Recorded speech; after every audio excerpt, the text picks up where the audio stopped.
The Chicago Bulls got a win last night over the Orlando Magic, a team in which we all know that they should have beat, but a team that also has been giving the Bulls matchup problems for the better part of 2 years. So we're going to talk about that game. We're also going to talk about the Bulls' upcoming slate and how they need to finish this season strong if they even want to remotely have a chance to salvage this season. We're also going to dive into the mailbag, all that and more right after this. You are now tuned in to Chicago Bulls Central, your number one place for all Chicago Bulls news and content.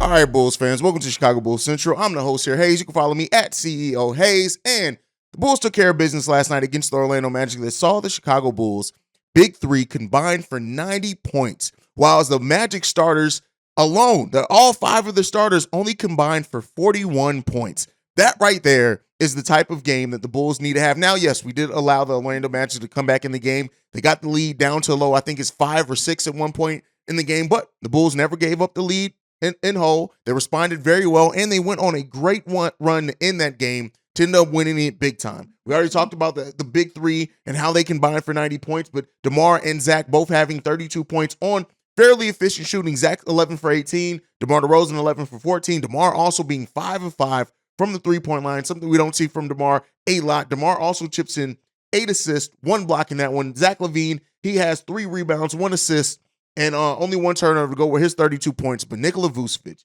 26 points, 13 rebounds, 6 assists, 2 blocks.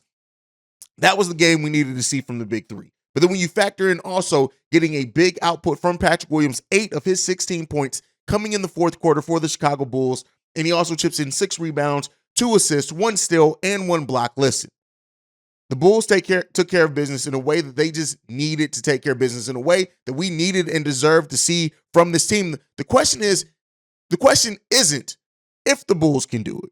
It's can they do it often? Can they make this a consistent part of their game? That has been the thing eluding this team, and that is why the frustration around Bulls Nation is what it is, and it's not going to go away maybe for the rest part of the season, because this team just has not shown the resiliency and the consistent level of play, the sustained level of play that has really garnered much expectation or faith from a fan base that has gotten tired of seeing this team be so up and down so consistently this season. That's been the only consistent thing in the season, has been inconsistency. And that's a problem for a team that is sitting right now at 23-26, still 3 games below 500. And every single time we get 1 game below 500, and we think, is this team going to start turning the corner?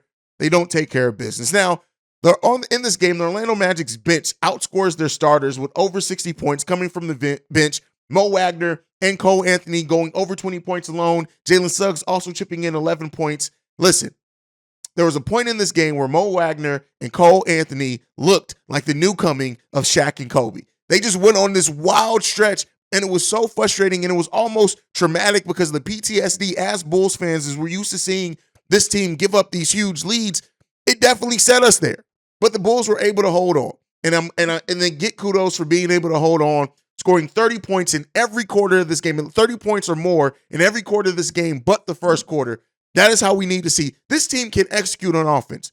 When they don't start fretting, when everybody moves without the ball, player movement, ball movement. That needs to be what Billy Donovan and the coaches have us preaching to this team. If you see somebody not moving without the ball, bench their asses.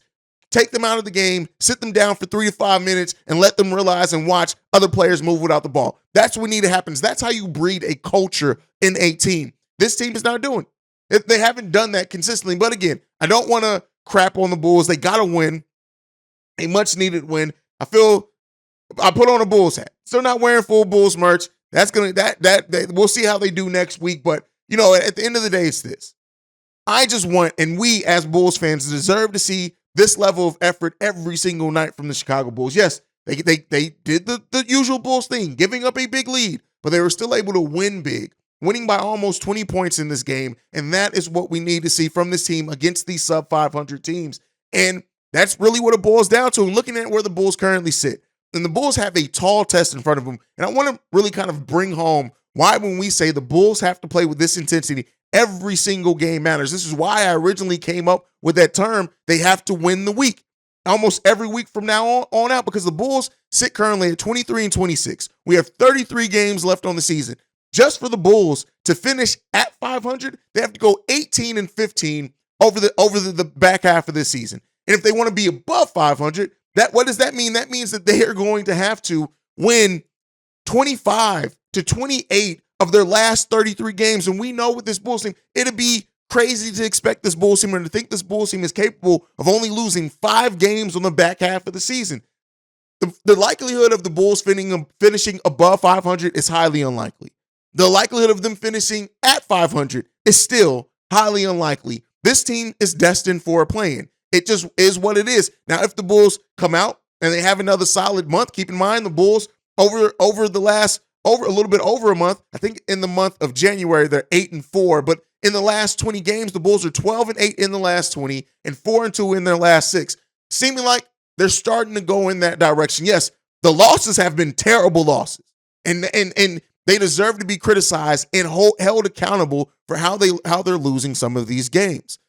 But the Bulls have won the month of January. Even if they do go out and lose on Tuesday, which are our last month game in the month of January, they still have a winning record in the month of January, and over the last month and a half have a winning record. But the faith in this team has not been restored because of how bad they look in the losses. So this team has to do it. Like it's a tall test in front of the Chicago Bulls just to make the play-in tournament. So I think the conversation, at least for me, until this team, unless this team goes on a crazy 8, 9, 10 game winning streak, I'm really past the point of really wondering if this team or when this team can get above 500. Because even if they do, let's say they win the week next week and they have 3 games next week. If they win all 3 of those games, they're at 500. It's still a tall test for this team to really maintain that over the back half of the season with the level of play that we've seen from them so far.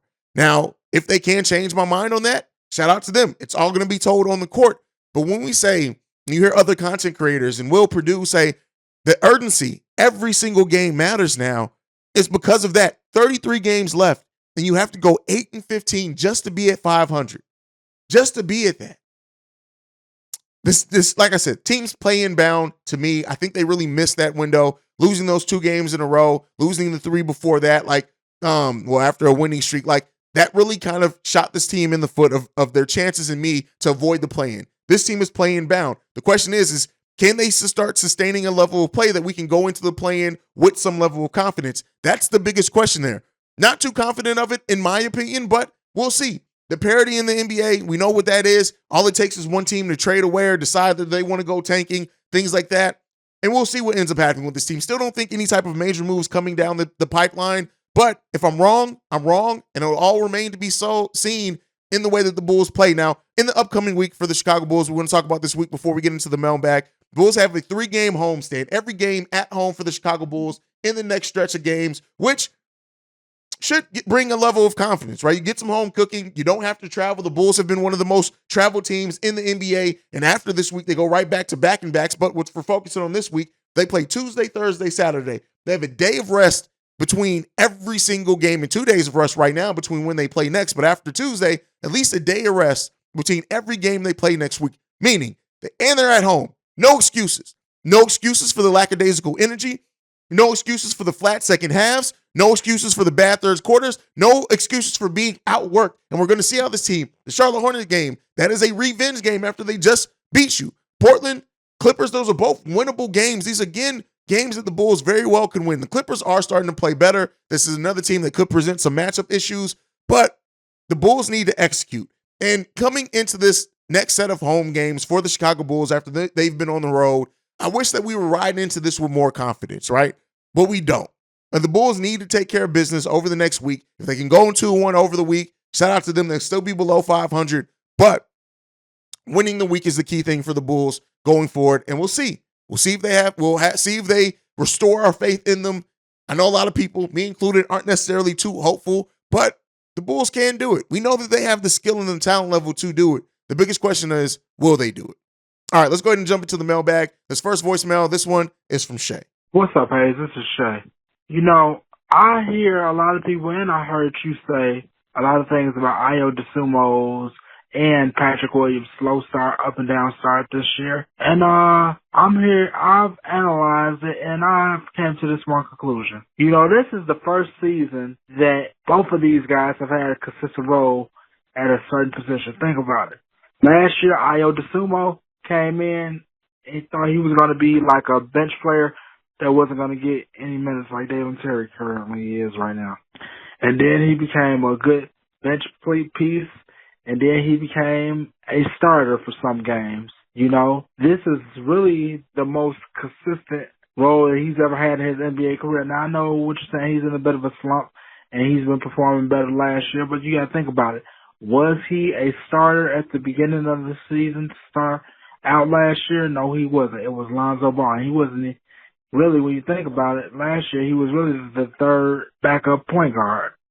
And that's for Patrick Williams. You got to also think about take this in consideration. This is his first time forever playing a different position in the NBA. Now, I know what people are going to say, oh, he played at power forward last year, but he didn't get a lot of playing time last year due to his hand injury. And by the time he did come back, it was playoff time.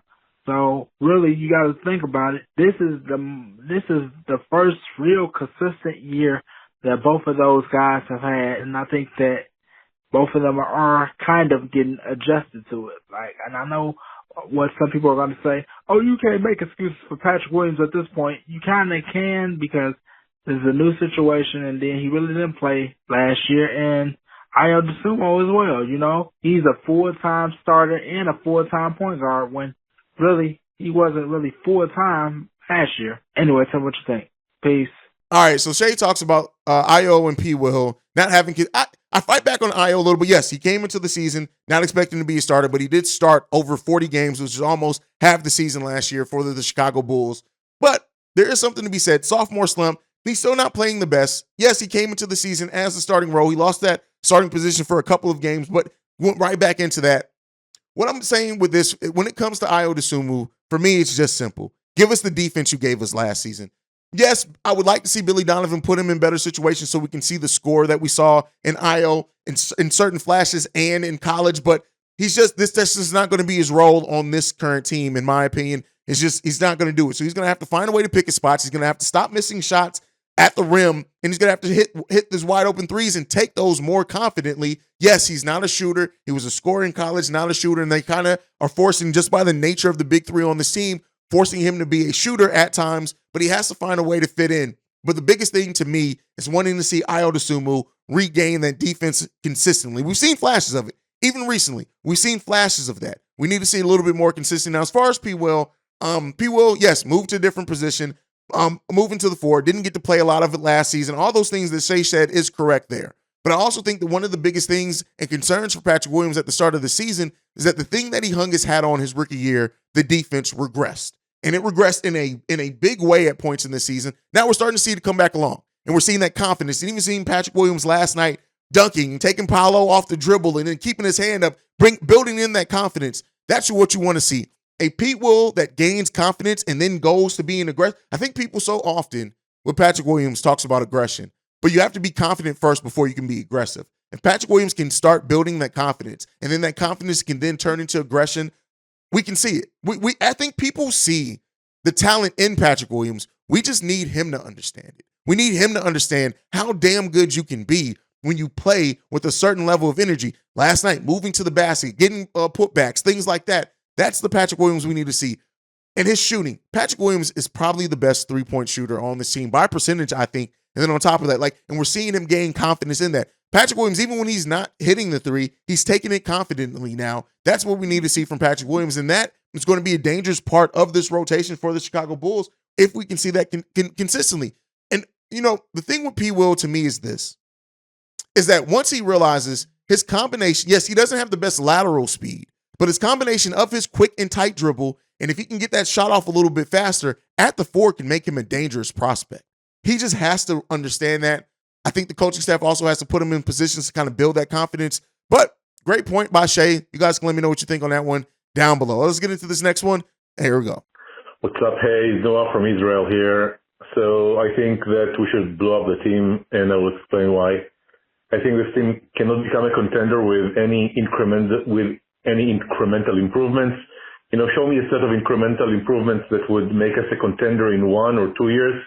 We're not 1 or 2 or 3 or 4 trades away from being a contender anytime soon. Also, this team doesn't have any fundamental cornerstone to build a contender. We don't have a Ja, a Tatum, a Giannis, a Jokic, and Embiid. Levine is not an alpha player. Unfortunately, DeMar and Vooch aren't as well. Pwill, unfortunately not. By the way, all the alpha players that I mentioned were drafted by their current teams. So I think we have three avenues. One, maybe, continue the current trajectory for years. Sometimes we'll make the playoffs. In other years, we won't make it. Slim chances to even make the Eastern Conference Finals, just a recipe for mediocrity. Or we can hope to strike gold in the draft, like with Jokic or Kawhi as the late lottery pick. I think very, very low chances. Or we can hit the restart button, like Memphis did, like Celtics did, like the Spurs and the Rockets are doing right now, or the Magic. Will be abysmal for a few years, but at least we could hope for a contending team in 4 or 5 years. We'll have to swallow the frog of potentially giving the Magic a high draft pick this year, but it is what it is. Trade DeMar and Vooch right now when they have still high value. Let Levine recover and get back to himself, and then get 4 or 5 draft picks for him. Maybe Claire. That's it. Anyway, cheers. All right, so this caller says blow up the team, and I got to disagree with that. And you even go to say, you mentioned the Celtics, Memphis, the Spurs. Celtics never completely blew up their roster. Keep in mind, the Celtics gained assets and they did sending out Kyrie, sending out some of the draft picks, things like that. But they built the team by using their own draft picks. They didn't blow it up, unless you want to go back to when they traded away Kevin Garnett and Paul Pierce. But this Boston Celtics team never went on a full blow up or tank. Tanking very rarely works in the NBA, and I understand why a lot of Bulls fans are talking about blow it all up.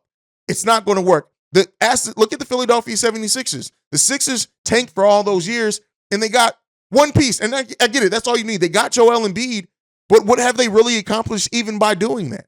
Yeah, they've won a lot of games. Yeah, they got a player that could be a perennial MVP in Joel Embiid, but look at all it took to get there. You talk about the Bulls being years away.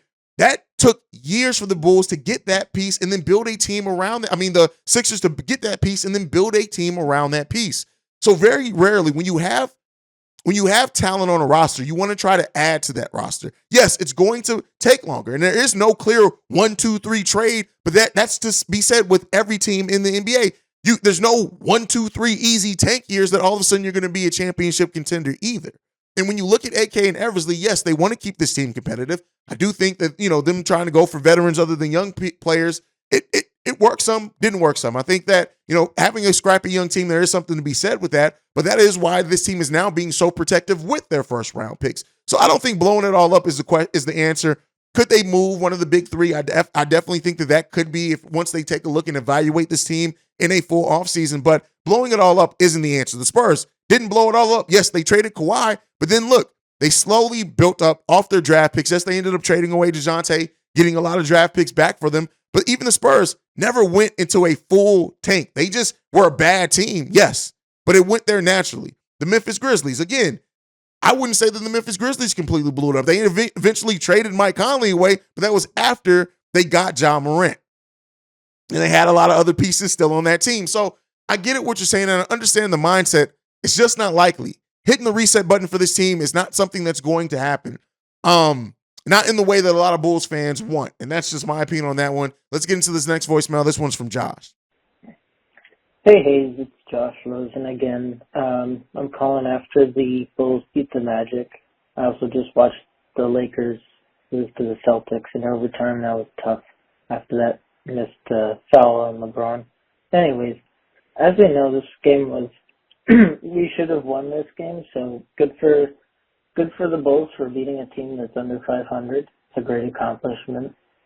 I know Pat and Vooch each just had a great game, but I don't want us to forget about that game in Charlotte. That game was terrible, man. I'm still triggered by Mason Plumlee going off against the Bulls. Vooch couldn't guard him for shit, man. That was just crazy to watch. And I was liking Andre Drummond until he stopped being played for some reason. Pretty sure they're looking for avenues to trade him. That's just what that smells like to me. I'd honestly like to see Vooch and Pat traded, as unpopular of an opinion as that is. I prefer to see someone like Aiton or Mitchell Robinson at center, someone who's got that defensive prowess that can really defend the rim and has that aggressive but athletic stature. And I think we should build around Zach and DeMar as the key scorers on the team.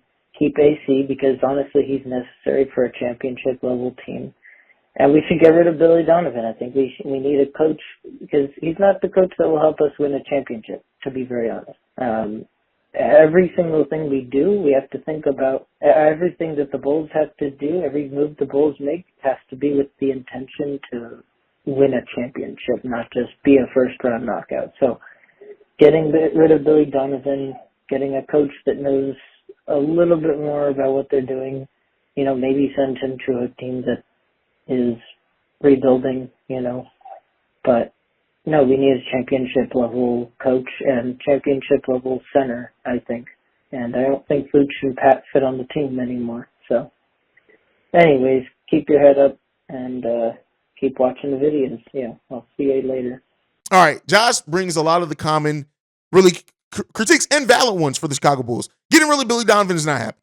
You got to understand this franchise and the franchise that you root for. This ownership is cheap, and they're not going to pay Billy Donovan getting an extension of several more years, which means at least 3. He already had another year left. That's 4 years left of Billy Donovan. They would have to eat that contract and pay another head coach if they fire him. They're not firing him anytime soon. It's not happening. And you say every move should be moving towards winning a championship. And sometimes as fans, we want to run before we even crawl. You don't just, you have to build a base first. You have to have an identity. You have to have a vision of the type of team you want to build and bring in those pieces. As far as you saying Vooch and Pat not fitting on the team, I don't get that at all. We're best when we play through Vooch. If anybody, quote unquote, isn't fitting on the team, I would say that it's DeMar, and that's not to say that he's not a great player. It's just because of things free up a little bit more. But to say Vooch and Pat don't fit on the team, to me, is not valid at all.